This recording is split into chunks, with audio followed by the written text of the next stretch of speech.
नमस्कार, नीलम फॅशन क्रिएशनमध्ये तुम्हा सर्वांचं खूप खूप स्वागत आहे।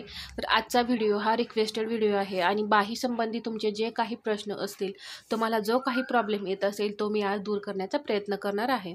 तर मला एका ताईंची कमेंट आलेली, मी तुम्ही सांगितल्याप्रमाणे ब्लाऊज शिवला पण बाहीमध्ये चुन्या आल्या, तर त्याची कारणे पाहायची आहेत आपण पहा आणि तो प्रॉब्लेम जो आहे तो कसा दूर करायचा हे पाहणार आहे। तर तुम्ही एकदम परफेक्ट बाही कटिंग करून सुद्धा जर तुमच्या बाहीमध्ये जर चुन्या येत असतील तर तुम्हाला काय करायचं आहे, आपण जसं नेहमी बाहीचं कटिंग करतो त्यापेक्षा जी कॅप म्हणजे त्यामध्ये जी आपण कॅप हाईट घेतो त्यापेक्षा थोडी जास्त आपल्याला कॅप हाईट घ्यायची आहे।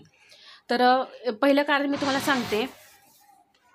आता या इथे हा असा ब्लाऊज आहे, जर तुम्हाला या इथे चुन्या येत असतील तर पहा इथे, तर एकतर तुम्ही बाहीचे आकार चुकीचे दिलेले आहेत, बाहीचा आकार तुमचा व्यवस्थित आलेला नाही, किंवा तुम्ही बाहीचं कटिंग जे आहे ते परफेक्ट करून सुद्धा तुम्ही बाही लावताना जर ओढली असेल किंवा हा भाग सुद्धा ब्लाऊजचा ओढला असेल किंवा बाहीचा हा भाग जरी ओढून तुम्ही कमी पडत असेल म्हणून किंवा जास्त बाही झाली असेल तरीही तुम्ही तिथून आकार कट करून काढले असतील, तरीही जो बाहीचा आपण आकार कट केलेला आहे तो इथे 1.5 इंच शिलाई मार्जिन असतं आणि बाहीमध्ये सुद्धा पहा या इथे हे 1.5 इंच शिलाई मार्जिन असतं, तर तेच तुम्ही जर कट करून काढलं तर हा आकार जो आहे तो इथे येणार, त्यामुळे सुद्धा हा प्रॉब्लेम येणार आहे। त्यासाठी काय करायचं आहे, तुम्ही बाही जोडायच्या अगोदर बाही अशी चेक करून घ्यायची आहे।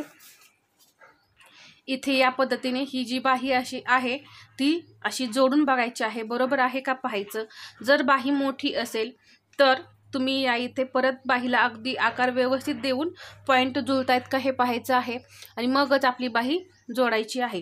किंवा तुम्ही बाही कमी पडते म्हणून जरी ओढलीत तरीही बाहीचे जे आकार आहेत हे इथले पहा बदलतात किंवा मुंड्याचे आकार जे आहेत ते बदलतात, त्यामुळे सुद्धा तुम्हाला बाहीमध्ये हा प्रॉब्लेम येऊ शकतो। त्यासाठी आपल्याला जसं कटिंग महत्त्वाचं आहे तसंच स्टिचिंग सुद्धा खूप महत्त्वाचं आहे पहा। आता दुसरा प्रॉब्लेम मी तुम्हाला सांगते।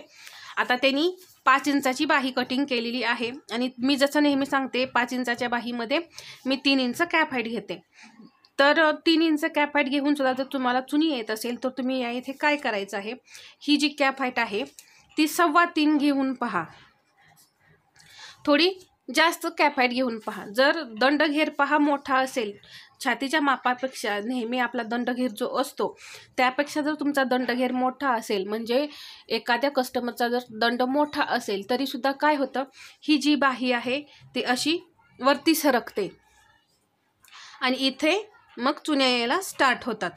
इथे पहा इथे चुन्या येतात, मग त्यावेळेस काय करायचं, आपण कॅप हाईट आहे जी 3.25 घ्यायची। जर यानेही जर चुनी वाटत असेल तर तुम्ही 3.5 इंचापर्यंत कॅप हाईट घेऊ शकता। तर माझा सांगण्याचा उद्देश तुम्हाला या इथे समजलाच असेल। आता या इथे आपण त्यासाठी बाहीचं कटिंग कसं परफेक्ट करायचं आहे हे पाहूया। जर तुम्हाला या इथे 3 इंच घेऊन सुद्धा जरी तुम्हाला प्रॉब्लेम येत असेल तर मी तुम्हाला या इथे 3.5 इंचापर्यंत कॅप हाईट घेऊन तुम्हाला बाहीचं कटिंग करून दाखवणार आहे आणि चुनी येऊ नये म्हणून थोडासा काय बदल करायचा हे सुद्धा मी तुम्हाला सांगणार आहे। तर जास्तीत जास्त माझा पहा हाच प्रयत्न असणार आहे, जे आपले यूट्यूब फॅमिली आहे जे काही रिक्वेस्ट करत आहेत, कमेंट करत आहेत, त्याचा मी जास्तीत जास्त तुमचे जे प्रॉब्लेम जे काही आहेत ते मी सॉल्व करण्याचा प्रयत्न करणार आहे। तर चला आपण बाहीचं कटिंग करायला सुरुवात करूया। तर इथे मी या डायग्रामवरून तुम्हाला समजवण्याचा प्रयत्न केलेला आहे, तर तुम्हाला समजलेच असेल अशी आशा आहे।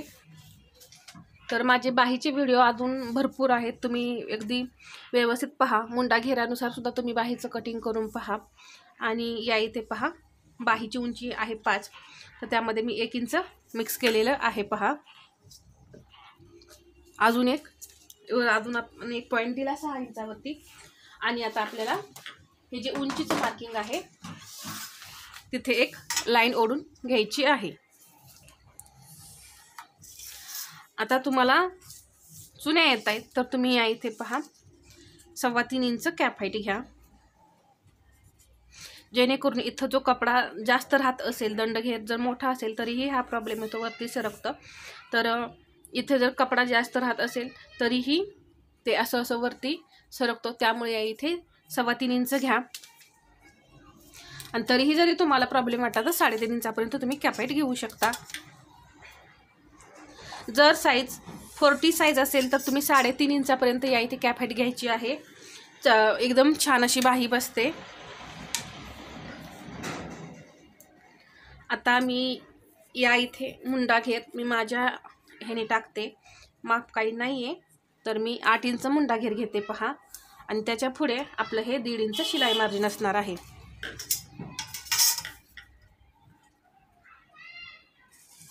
आता इथे ही जी मी लाईन आहे ती तिरकी ओढली.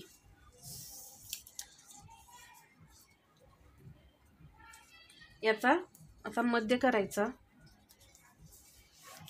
परत हा मध्य केलेला आहे त्याचा आपण मध्य करायचा आहे. इथे 1/2 इंच खाली जायचं, इथे अर्धा इंच आणि इथे 1/2 इंच. आता इथे पहा 1 इंच. आता इथे मी तुम्हाला सांगते, हा जो आकार आहे तुम्ही असा जोडलात बाहेरून, हा अर्धा इंचाचाच पॉईंट, पण तुम्ही असा बाहेरून जोडलात तरी हा जो एक्स्ट्रा कपडा आहे पहा, मी आकार देताना इथून आतून देते या पद्धतीने, हा आपला परफेक्ट आकार आहे. इथे जर तुम्ही हा 1 इंचाचा पॉईंट आहे इथूनही तुम्ही असं पहा या पद्धतीने घेतलं, या पद्धतीने असं तुम्ही या पॉईंटवर अर्धा इंचाच्या पॉईंटवर जरी आणून जोडलं तर हा जो एक्स्ट्रा कपडा आहे इथे त्याचा घोळ येणार आहे किंवा चुनी पडणार आहे. तर हा इथे जर तुम्हाला हा प्रॉब्लेम येत असेल तर याचं मी तुम्हाला इथे सोल्युशन दाखवलं. आतून आकार घ्यायचे आणि हा 1 इंचाचा जो पॉईंट आहे तिथे असं जोडायचं, असा बाहेरून आकार घ्यायचा नाही. परत इथे असं आणून याप्रमाणे हा आकार द्यायचा. पण पानाचा सुद्धा आकार तुम्ही याप्रमाणे द्यायचा आहे.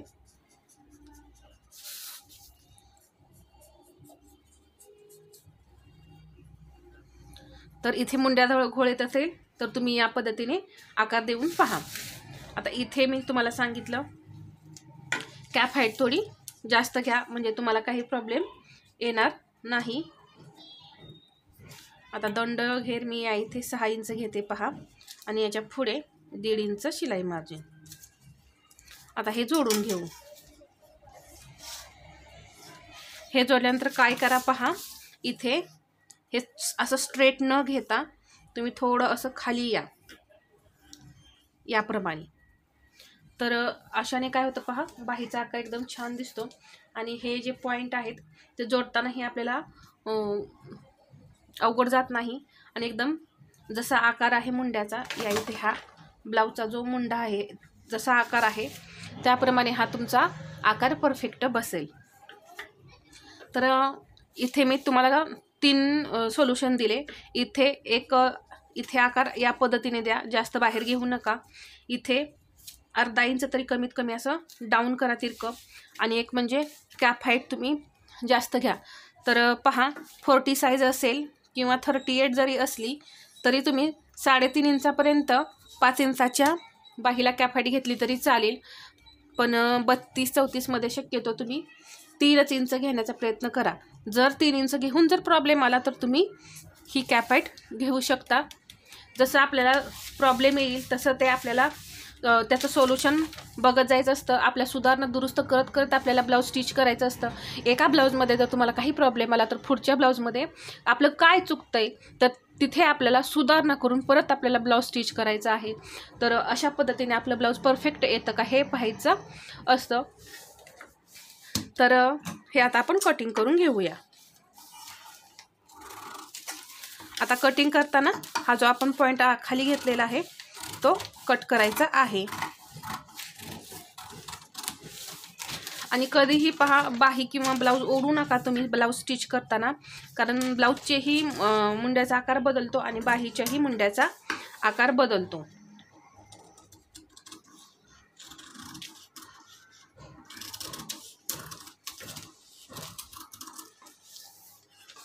तर अशा पद्धतीने ही आपली बाही तयार झालेली आहे. अजून एक म्हणजे तुम्हाला पेपर पॅटर्न हवे असतील तर तुम्ही मला जास्तीत जास्त कमेंट करा, जेणेकरून मी लवकरात लवकर तुमच्यापर्यंत पॅटर्न पोहोचवण्याचा प्रयत्न करणार आहे. जर कमेंट जास्त आल्या पेपर पॅटर्नसाठी तर मी लवकरात लवकर पेपर पॅटर्न तयार करण्याचा प्रयत्न करणार आहे. तर हा व्हिडिओ आवडला असेल तर लाईक करा, शेअर करा आणि आपल्या चॅनलमध्ये नवीन असाल तर सबस्क्राईब करायला विसरू नका. धन्यवाद.